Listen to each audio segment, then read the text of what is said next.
tentang siapakah orang yang akan diberatkan hisabnya pada hari kiamat.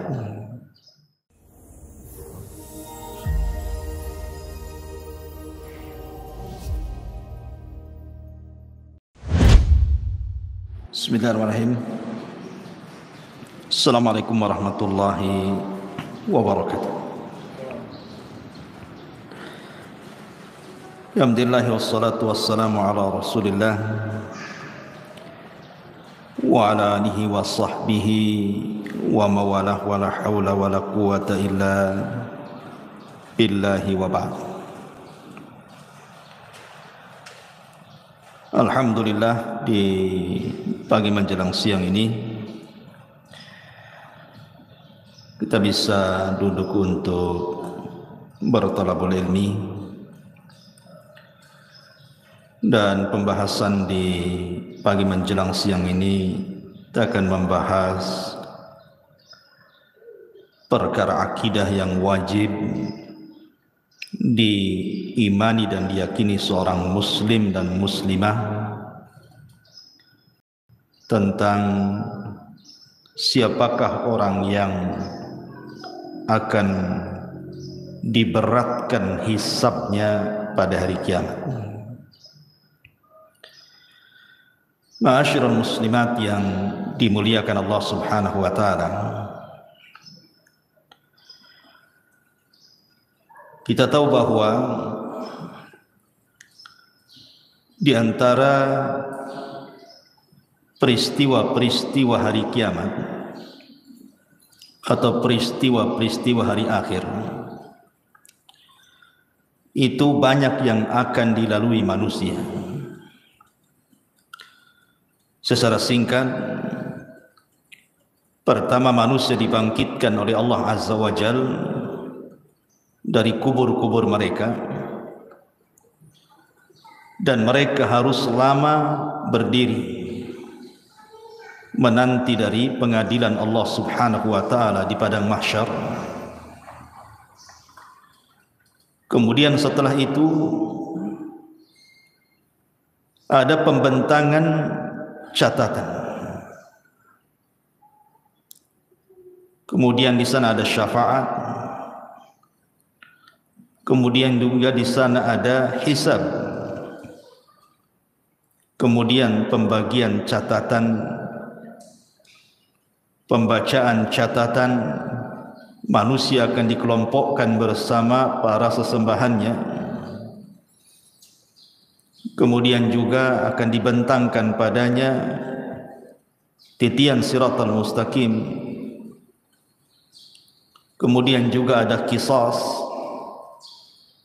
sampai akhirnya Allah dimasukkan ke dalam surga dan neraka. Itulah peristiwa-peristiwa secara singkat. Adapun tartibnya seperti apa, wallahu a'lam. Tapi peristiwa-peristiwa ini akan dialami semua manusia.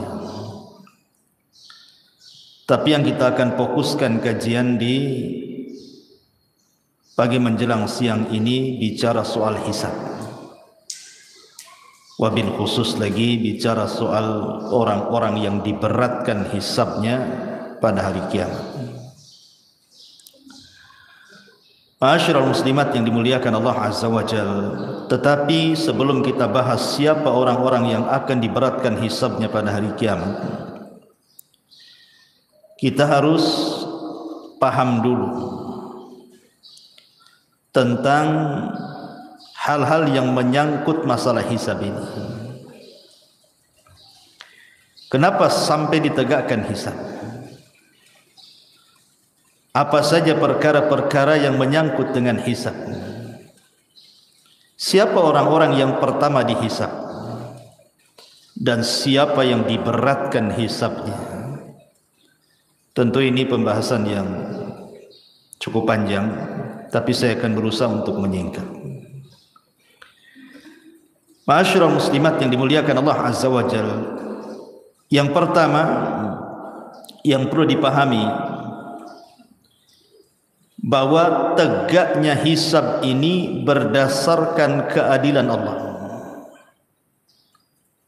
Ingat, tegaknya hisab ini berdasarkan keadilan Allah, bukan kezaliman. Karena Allah suka keadilan dan tidak suka kezaliman.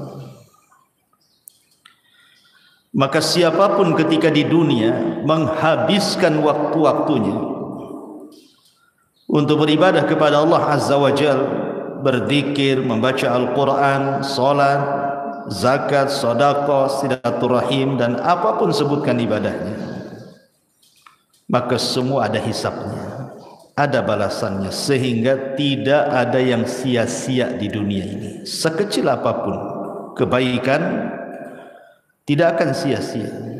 Wa man ya'mal mithqala dzarratin khairan yarah. Lah sebagaimana orang-orang yang berlaku baik di dunia ada hisabnya, begitu juga para pelaku kezaliman, para pelaku dosa dan maksiat, semua ada hisabnya. Sekecil apapun dosa ada hisabnya. Sehingga jangan macam-macam dengan dosa, semua ada balasannya. Ketika Allah Subhanahu wa taala tidak membalas dia di dunia, ingat, di sana ada balasan yang jauh lebih perit lagi. Karena Allah yang mengatakan wa man ya'mal mithqala dzarratin syarran yarah. Ini yang pertama, bahwa hisab itu didasari keadilan Allah, bukan kezaliman. Allah Maha Adil. Yang kedua, seorang hamba pada hari kiamat akan dicukupkan semua amalannya, semua balasannya, tidak ada yang dikurang sedikit pun. Di dunia kalau kita membalas kebaikan orang, terkadang balasan kebaikan kepada orang itu tidak sebagaimana kebaikan orang itu kepada kita, kan? Ada saja kurangnya. Tetapi di akhirat tidak. Kebaikan akan dibalas sesuai dengan kebaikan yang dikerjakannya, sebagaimana keburukan juga akan dibalas dengan keburukan yang dikerjakannya. Dan Allah tidak akan pernah mengurangi itu. Kemudian yang ketiga, bahwa kelak pada hari kiamat manusia tidak akan menanggung dosa orang lain. Manusia itu tidak akan menanggung dosa orang lain. Dia hanya mempertanggungjawabkan dosanya saja. Dosa orang lain ditanggung orang lain. Tidak ada urusan dengan kita. Wala taziru waziratun wizra ukhra. Dan seseorang itu akan menanggung dosanya masing-masing. Kemudian yang nomor 4, yang berkaitan dengan hisab pada hari kiamat adalah jabrun naqsi fil faraidi minan nawafil. Bahwa hal-hal yang sifatnya lalai seseorang dari melaksanakan kewajiban, umpamanya ibu sholat wajib, lalai dalam sholat wajibnya, tidak khusyuk, kurang tumaknina, dan begitu seterusnya, maka akan ditempel oleh amalan-amalan sunnah. Maka amalan-amalan sunnah itulah yang akan menempel kekurangan kewajibannya, dan itu masuk pada hisab. Seperti sholat sunnah rawatib, atau kalau dalam puasa Ramadan ada puasa di bulan Sya'ban atau puasa Syawal, dan begitu seterusnya. Kemudian juga hisab juga, yang nomor 6 ya, hisab juga kelak pada hari kiamat akan diletakkan 2 timbangan, timbangan kebaikan dan timbangan keburukan. Mana-mana timbangan kebaikan lebih berat, maka dipastikan dia masuk surga. Mana-mana timbangan keburukan yang lebih berat dipastikan masuk neraka. Mana-mana yang kemudian seimbang antara kebaikan dan keburukannya, maka dengan syafaat dan rahmat Allah dan atas kehendak Allah juga bisa saja Allah masukkan ke dalam surga. Kemudian yang nomor 7 juga di antara hal yang berkaitan dengan hisab pada hari kiamat, bahwa niat yang baik, ibu punya niat dan belum diamalkan kebaikan itu, maka tetap akan ada hisabnya pada hari kiamat. Sebagaimana niat jahat kemudian belum melakukannya dan ditinggalkannya, baik karena Allah, baik karena lemahnya dia melakukan atau karena tidak sukanya dia melakukan, semua ada hisabnya pada hari kiamat. Jadi niat saja ada hisab. Maka hati-hati soal niat ini, jangan sembarang niat. Kemudian juga yang nomor 7, di antaranya adalah ada seseorang yang berbuat kebaikan di dunia. Kebaikan itu kan bermacam-macam nilainya, Bu, ya. Ada satu amal itu satu kebaikan. Ada satu amal itu 10 kali lipat kebaikan. Ada satu amal itu dilipat gandakan menjadi 700 kali lipat kebaikan. Ada amalan itu yang tanpa batas lipatannya. Semua akan dihisab. Semua ada balasan. Sebagaimana dosa juga ada yang satu dosa itu dilipat gandakan, dosanya sama, tetapi terkadang dilipat gandakan. Maksiatnya sama tapi terkadang dilipat gandakan dosanya. Seperti orang yang melakukan dosa di asyuril hurum, umpamanya di bulan-bulan hurum, itu kan beda ketika dia melakukan di luar bulan hurum. Atau orang yang bermaksiat di Mekah akan berbeda dosanya kalau dia bermaksiat di luar Mekah, walaupun satu jenis dosanya, tetap ada hisab. Ma'asyiral muslimat yang dimuliakan Allah Azza wa Jalla, termasuk juga berkaitan dengan qisas pada hari kiamat, bahwa setiap kezaliman itu yang berkaitan dengan orang lain atau berkaitan kezaliman kepada binatang atau kezaliman kepada sesama manusia, semua ada hisabnya, ada qisasnya kelak pada hari kiamat. Sehingga jangan sembarang orang melakukan kezaliman. Termasuk juga bahwa amalan orang-orang kafir, mereka tidak ada timbangan, karena apa yang mau ditimbang amalannya hancur. Makanya ulama mengatakan orang yang tidak akan ditanya, tidak akan dihisab pada hari kiamat itu dua manusia. Dia tidak akan ditanya dan tidak akan dihisab. Pertama, para nabi. Para nabi tidak akan dihisab. Mereka direct masuk surga. Yang kedua, orang-orang musyrik, orang-orang kafir. Apa yang mau dihisab?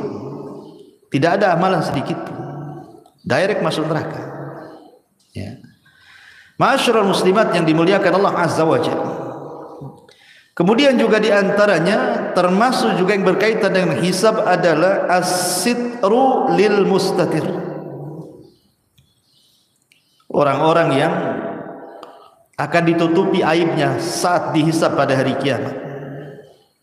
Seperti orang yang suka menutup aibnya orang lain, maka Allah akan tutup aib dia pada hari hisab kelak pada hari kiamat.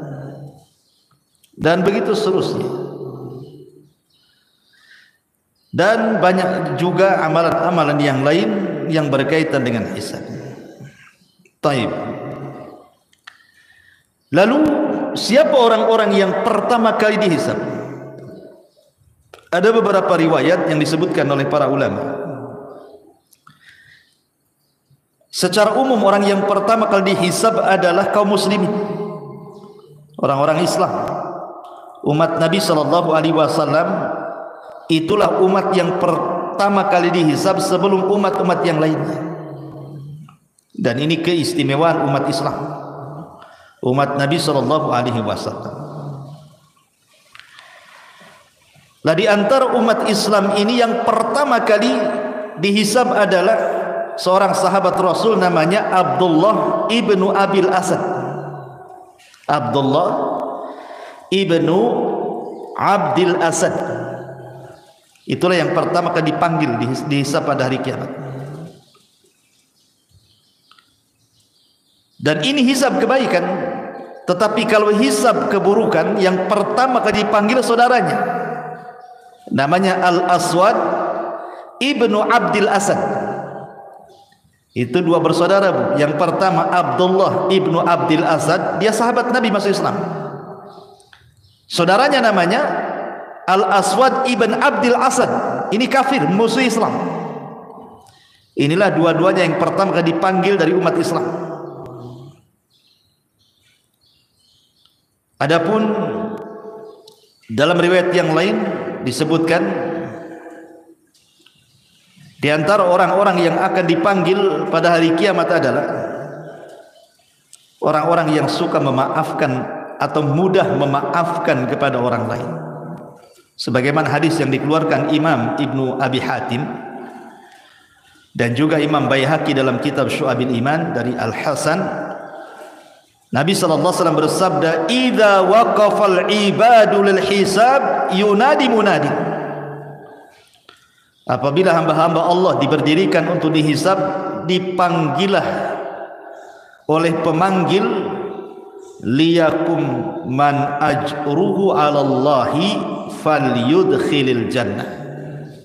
Berdirilah orang-orang yang disembunyikan pahalanya oleh Allah, masukkan mereka ke dalam surga. Thumma nada munadin ats-tsaniyah. Kemudian ada panggilan yang kedua, liyakum man ajruhu 'ala Allah. Maka hendaklah berdiri siapapun yang pahalanya disimpan oleh Allah. Qalu, mereka mengatakan, wa man dzalladzi ajruhu 'ala Allah. Siapa orang-orang yang disimpan pahalanya di hadapan Allah itu? Maka Rasul mengatakan, al-afuna 'anin nas, orang-orang yang mudah memaafkan kesalahan orang. Mudah sekali. Sesakit apapun dia menyakiti ibu itu, ibu mudah memaafkan. Walaupun ini kan, karena kenapa ini yang pertama kali dihisab juga? Karena sulit memaafkan orang itu.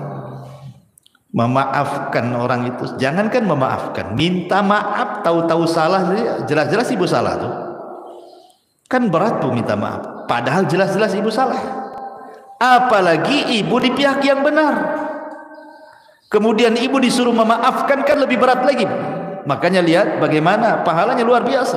Tergolong orang-orang yang di awal-awal dihisab pada hari kiamat, dipanggil dan dimasukkan ke dalam surga. Dan Allah katakan, faman afa wa aslaha fa ajruhu 'ala Allah. Siapa yang mudah memaafkan dan mengislah, maka pahalanya disimpan Allah Subhanahu wa taala. Kemudian juga di antara orang-orang yang pertama kali dihisab juga sebutkan dalam hadis adalah orang-orang yang senantiasa menjalankan salat. Awal ma yuhasabul abdu yaumal qiyamah salatu. Yang pertama kali dihisab adalah salatnya. Siapa yang baik salatnya, maka semua amalannya dianggap baik. Siapa yang buruk salatnya, maka semua amalannya dianggap buruk. Termasuk soal darah, pembunuhan. Itu juga awal ma yuqdu anhu yaumal qiyamah ad-dima. Awal yang pertama diputuskan pada hari kiamat adalah persoalan darah, pembunuhan. Ma'asyiral muslimat yang dimuliakan Allah Azza wa Jalla, ini juga di antara orang-orang yang pertama kali dihisab pada hari kiamat. Baik, kita masuk pembahasan. Lalu siapa orang-orang yang diberatkan hisabnya pada hari kiamat itu? Siapa mereka? Aisyah Ummul Mukminin radhiyallahu anha Beliau pernah suatu ketika bertanya kepada Nabi sallallahu alaihi wasallam tentang ayat fasaufa yuhasabu hisaban yasira. Fasaufa yuhasabu hisaban yasira. Maka kelak ada orang-orang yang akan dihisab dengan hisab yang mudah. Maknanya di sana ada hisab yang sulit. Maka Nabi sallallahu alaihi wasallam ketika itu mengatakan man husiba udzib. Man husiba udzib. Siapa yang dihisab secara detail oleh Allah Azza wa Jalla pasti binasa dia. Siapa yang dihisab secara detail pasti binasa. Maksudnya apa? Ada sebuah hadis yang dikeluarkan oleh Abu Dzar Al-Ghifari radhiyallahu anhu yang dikeluarkan Imam Muslim. Nabi SAW mengatakan inni la a'lamu akhiru ahlil jannah duhulan. Aku paling tahu siapa orang yang paling akhir orang masuk surga. Maksudnya masuknya. Wa akhir ahlin nar khurujan minha, dan yang terakhir penduduk neraka yang keluar dari neraka. Siapa mereka? Rajulun yu'ta bihi yaumal qiyamah. Seorang laki-laki akan didatangkan di hadapan Allah pada hari kiamat. Fayuqal, dan dikatakan i'ridu alaihi sighara dhunubihi. Tampakkan kepadanya dosa-dosa kecilnya. Dan dia sudah ketakutan karena disuruh ditampakkan dosa kecilnya, belum lagi dosa besarnya. Maka tiba-tiba kemudian setelah ditampakkan dosa-dosa kecilnya, kemudian Allah ampuni. Kemudian dia pun meminta untuk ditampakkan dosa-dosa besarnya, karena melihat dosa kecilnya diampuni, apalagi dosa besar, menurutnya dia begitu. Tapi dalam hadis warfa'u anhu kibaraha, dan angkat dosa-dosa besarnya. Fatu'radu alaihi sigharu dhunubihi, maka ditampakkan padanya dosa-dosa kecilnya. Fayuqal, maka dikatakan amilta yauma kadza wa kadza wa kadza wa kadza, apakah engkau melakukan ini wa amilta yauma kadza wa kadza kadza wa kadza, dan engkau juga mengamalkan pada waktu hari ini itu dan lain sebagainya. Maka orang ini mengatakan na'am ya, na'am ya, la yastati'u an yunkira wa huwa mushfiqun min kibari dzunubihi an tu'rada alaihi. Dan dia tidak bisa ingkar, tidak bisa mungkir dari dosa kecilnya, dia mulai ketakutan dengan dosa besarnya. Fayuqal, maka dikatakan padanya innalaka makana kulli sayyi'atin hasanah, bagimu telah dihilangkan perbuatan burukmu dan diganti dengan kebaikan. Maka orang ini mengatakan, Rabb, qad amiltu asya'a la araha hahuna. Ya Rabb, aku sudah mengamalkan sesuatu yang aku tidak bisa melihatnya di sini.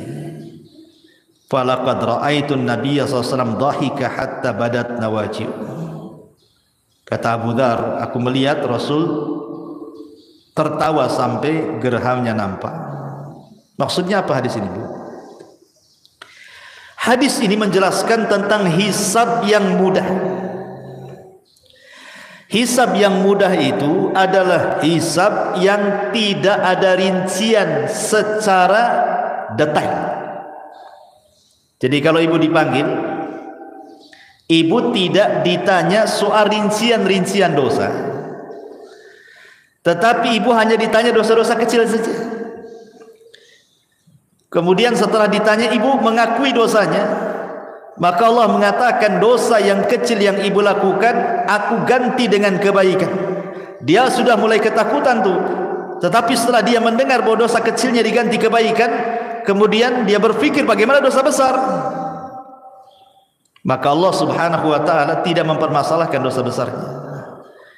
Inilah yang disebut dengan hisaban yasira, namanya ibu ya, hisabnya mudah.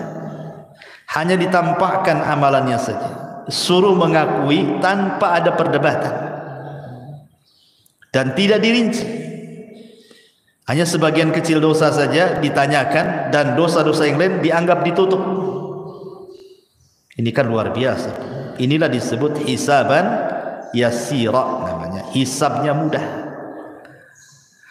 Tapi kalau hisabnya berat, hisabnya sulit, inilah hisab yang seseorang akan selama kehidupannya itu akan diaudit seluruh amalannya. Akan diaudit seluruh amalannya itu, yang kecil sampai yang kecil sekali, yang nampak, yang tidak tampak, yang badan, yang hati, semua akan dirinci, tidak ada yang terlewat sedikit. Ini namanya hisab yang berat, itu namanya. Betul-betul ditanyakan semuanya. Tidak ada yang kecil, tidak ada yang besar, semua akan ditanyakan. Dan ini adalah hisab yang sangat berat. Hisab kalau sudah seperti ini berat sekali.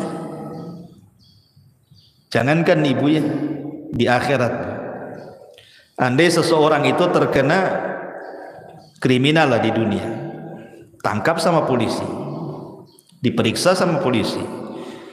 Kadang-kadang polisi ini nanya dari pagi sampai malam tuh. Ada yang 100 soalan, ada yang 200 soalan, sampai ngaku, Bu.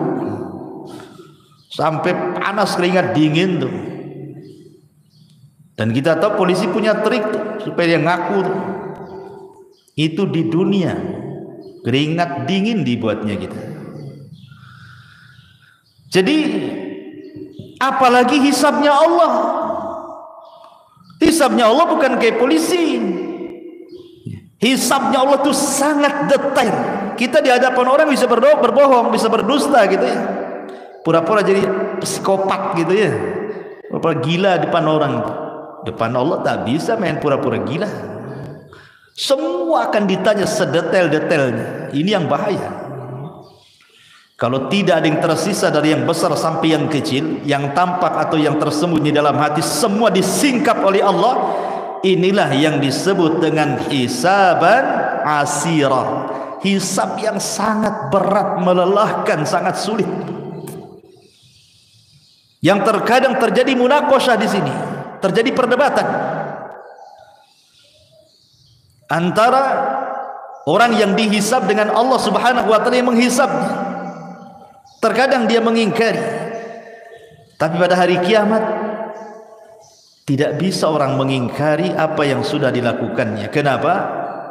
Karena lisan dikunci, tangan pula yang bicara, kaki pula yang jadi saksi. Yauma nakhtimu ala afwahihim wa tukallimuna aydihim wa tashhadu arjuluhum bima kanu ya'malun. Kunci, lisan terkunci, tangan bicara, kaki pula jadi saksi. Bukan hanya tangan bicara, kulit bicara. Siapa manusia yang badannya tidak ada kulitnya? Enggak ada kecuali kulit. Semua manusia itu dari ujung kepala sampai kaki ada kulitnya. Artinya bahwa tidak ada satupun tempat di badan kecuali kulit tahu perbuatan yang dilakukannya. Ketika kulit ini menjadi saksi di hadapan Allah Azza wa Jalla, badan protes kepada kulit, lima syahidtum alaina. Hei kulit, kenapa engkau bersaksi untuk badanmu sendiri? Kulit mengatakan, antakan Allah, Allah yang buat aku bicara, katanya. Cemana pula Allah yang buat aku bicara? Lihat, tidak ada sekecil apapun kecuali akan dihisab. Ini berat sekali, melelahkan. Ma'asyiral muslimat yang dimuliakan Allah Azza wa Jalla. Lalu apa saja yang berhubungan dengan hisab-hisab yang berat ini? Yang pertama, berhubungan dengan dosa yang berkaitan dengan hamba. Ini akan berat. Berat sekali hisabnya. Jangan pernah melakukan dosa yang ada hubungannya dengan hamba. Saya analogikan begini saja Bu ya.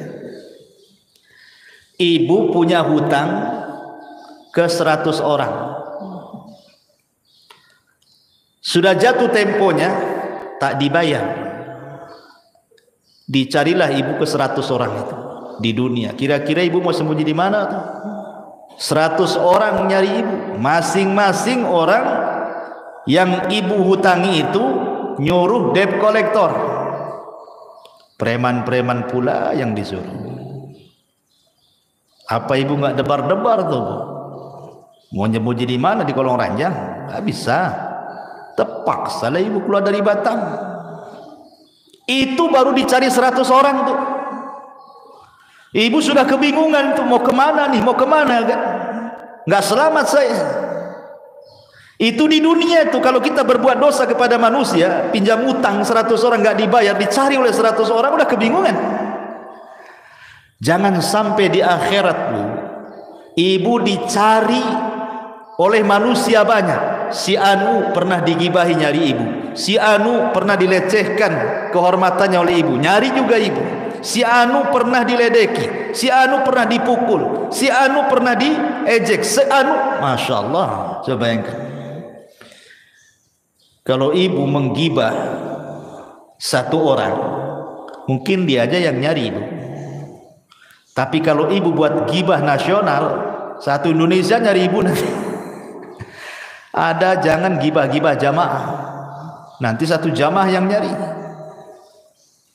Itu baru dosa gibah, dicari orang yang digibahinya kan Bu. Belum dosa-dosa yang terkait dengan manusia itu di luar daripada gibah. Ngambil tanah orang, itu pun akan dicari sama yang punya tanah itu pada hari kiamat. Apalagi menghina orang akan dicari juga. Itu akan sulit hisabnya.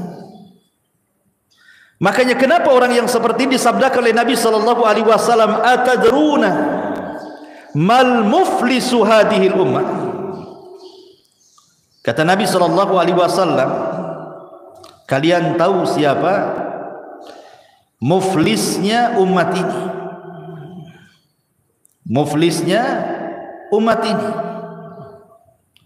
Maksudnya muflis di sini bangkrut, orang yang bangkrut pada hari kiamat. Sahabat polos, bukan disangkanya orang bangkrut usahanya yang bangkrut. Ya kata sahabat, ya orang muflis itu man la dirhamalahu wala mata, orang yang gulung tikar usahanya, orang yang tidak punya modal, habis semua, nggak ada barang, nggak ada uang, itulah barang bangkrut katanya. Kata Rasul bukan itu.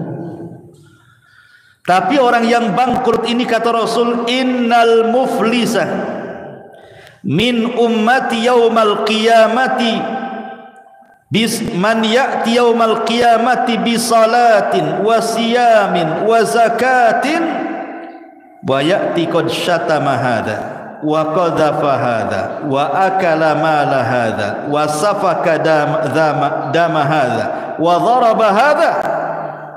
Orang yang bangkrut pada hari kiamat itu, satu sisi dia bawa pahala salat, bawa pahala puasa, bawa pahala zakat dan pahala-pahala ibadah yang lainnya. Sisi lain dia zalim pula sama orang. Pernah mencaci si fulan, pernah menuduh si fulan, pernah makan harta si fulan, pernah membunuh darah si fulan, pernah memukul si fulan. Lihat, di sini ada 3 soalan berkaitan dengan zalim kepada orang.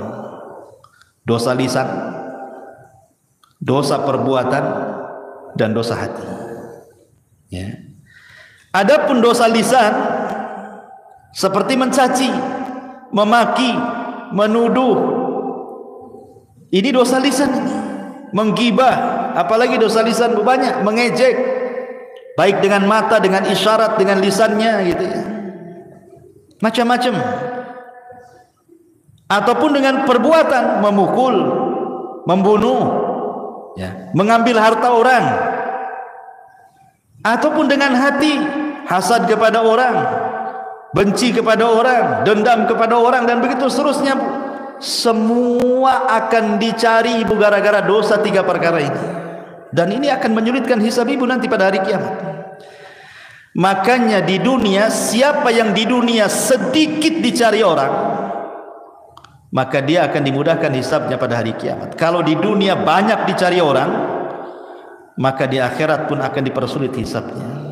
Maka persedikitlah melakukan dosa kepada manusia, supaya jangan dituntut banyak-banyak orang.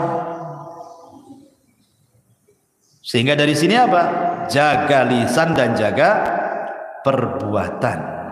Al-muslimu man salimal muslimuna min lisanihi wa yadi. Seorang muslim itu yang selamat orang muslim lain dengan lisan dan tangannya.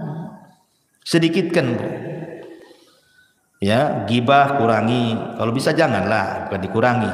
Jangan. Kalau dikurangi masih gibah namanya. Hal-hal yang seperti itu. Kemudian hal-hal yang menjurus kepada dosa orang. Kurangi komentari orang. Jangan kepo. Apa Bu kepo? Kepolisi, tanya-tanya. Ya. Kepo itu bahasa Cina tuh, bahasa apa? Ya kepo lah kan, orang jalan mungkin tak lurus jalannya, pincang. Kok gitu jalannya katanya? Ngapain ibu tanya? Urusan dia lah jalannya kayak gitu.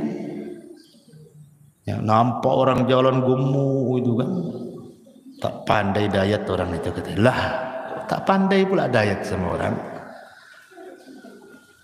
Pakaian tak cocok dengan kulit. Cemana kulit hitam pakaian merah pura. Jadi merah hitam lah, orang merah putih harusnya katanya. Subhanallah, kok kepo gini orang nih kan. Itu kurangi dosa-dosa kayak gini nih. Memang dia nggak dengar ucapan ibu, tapi nanti pada hari kiamat nyari ibu loh. Dulu kok yang ngomong aku hitam merah. Kan gitu ya. Dulu kok yang bilang aku pincang lari-lari gitu. Semua akan ditanya, kurangilah kepo-kepo tuh. Itu urusan dengan orang tuh. Itu kan dicari orang nanti. Siapapun semakin banyak yang nyari orang karena perbuatan orang ini kepada orang lain, oh itu makin sulit tuh hisabnya. Maka berhenti, stop, jangan melakukan dosa pada manusia. Ya. Ini yang pertama. Yang kedua, persoalan keikhlasan. Persoalan keikhlasan. Usahakan dalam beramal itu jangan sampai diberikan kepada selain Allah Azza wa Jalla. Karena ada orang-orang yang nampaknya berbuat baik, harusnya dia dapat hisab yang mudah, atau boleh jadi tidak dihisab. Rupanya dia pula hisabnya sulit. Ketika dia beramal kebaikan diniatkan bukan karena Allah. Dalam sebuah hadis Nabi SAW mengatakan, awal ma yuqda anhu awal man tusyu'ira bihi yaumal qiyamah. Orang yang pertama kali disentuh pada hari kiamat adalah 3 manusia. Siapa 3 manusia ini? Pertama orang pakar Quran, yang kedua pakar sedekah, yang ketiga pakar jihad. Dohirnya kan bagus Bu ya. Pakar Quran bagus, sedekah bagus, jihad bagus, bagus tiga-tiganya. Masalahnya tiga-tiganya beramal untuk selain Allah. Nanti akan dipanggil tuh pada hari kiamat. Tampakkan amalannya. Betul kau itu yang baca Quran tuh, khusyuk-khusyuk tuh. Betul ya Rabb, itu saya. Apa maksudmu tuh? Aku baca Quran karenamu ya Rabb. Kata Allah, kadzabta, dusta kau. Kau ini baca Quran biar orang mengatakan kau seorang qori saja, ya kan? Kau ahli sedekah juga mengatakan ditampakkan amalnya. Itu siapa tuh yang bersedekah atau bolak-balik ke dual ilmi itu masih uang sedekah tuh? Itu aku itu. Apa yang maksudkan kau di situ? Oh iya, aku bersedekah karenamu ya Rabb. Allah mengatakan kadzabta, dusta kamu. Kau bersedekah biar disebut dermawan aja. Seorang mujahid ditampakkan amalannya. Itu siapa itu yang perang pemberani itu? Hebat kali dia perangnya, banyak dibunuhnya musuhnya. Itu aku ya Rabb katanya. Untuk apa kau di situ? Qataltu fika ya Rabb. Aku berperang karenamu. Allah katakan kadzabta, dusta engkau. Kau ini berperang supaya orang mengatakan kau pahlawan aja tuh. Jadi lihat amal-amal seperti ini bahaya. Ini memberatkan hisab. Ya. Kemudian juga hal-hal yang memberatkan juga selain daripada perkara-perkara ketidakikhlasan. Amalan ini bukan karena Allah Subhanahu wa taala gitu ya. Termasuk juga Bu, ada amalan-amalan itu yang kalau bisa dihindari. Karena ini berat azabnya pada hari kiamat. Contohnya apa? Contohnya umpamanya Rasul mengatakan salasatun la yanzurullahu azza wa jal yaumal qiyamah. Allah tidak akan melihat kepada 3 orang ini pada hari kiamat. Siapa mereka? Al-aqu liwalidayhi. Ini juga yang berat hisabnya. Orang yang durhaka kepada orang tua. Orang yang durhaka dengan orang tua. Sangat dosanya, hisabnya juga berat. Wal mar'atul mutarajjilatu, ataupun laki-laki yang menyerupai perempuan yang menyerupai laki-laki atau sebaliknya, LGBT. Kan sekarang banyak perempuan yang menyerupai laki-laki, ngomong digede-gedein, pakaian dibuat kayak laki-laki, pakai jas, pakai jin dibawa-bawa di kakinya coba. Jadi ada pakaian diketat-ketatin, ngapain coba? Itu bukan kodratnya perempuan. Ini besar nih iqabnya pada hari kiamat. Ataupun dayuth, kepala rumah tangga yang tidak punya kecemburuan sama sekali. Nggak punya kecemburuan, nggak apa-apa mau istrinya maksiat, mau anaknya maksiat, nggak peduli dia. Dayus, hati. Ini juga besar dosanya. Ya, dan berat hisabnya juga ya. Ataupun sebagaimana Nabi SAW mengatakan al-mannan, dalam riwayat yang lain mannan, suka menyebut-nyebut pemberian ya. Atau dalam riwayat yang lain 3 orang yang tidak akan diajak bicara adalah pada hari kiamat dan bahkan tidak akan dibersihkan. Syekhun zanin, orang tua yang berzina, malikun kadzab, penguasa para pendusta, dan orang miskin sombong.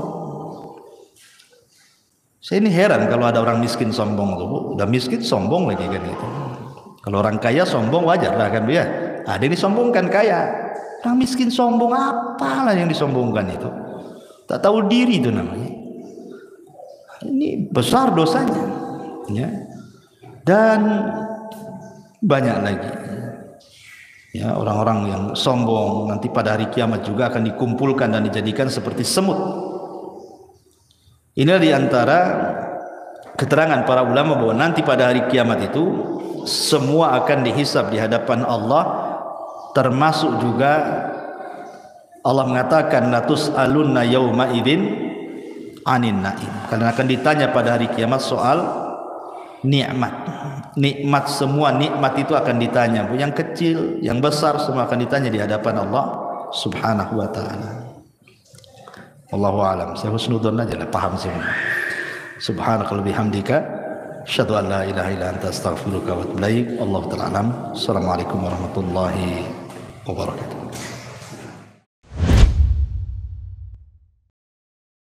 Intinya bahwa tolong berakhlak kepada Allah. Membahas tafsir dari surah Al-Imran. Lahirlah Imam Muslim, Abi Dawud, Tirmidzi, Ibnu Hibban. Jadi ketika Yunus alaihi salatu wassalam terkena undian itu,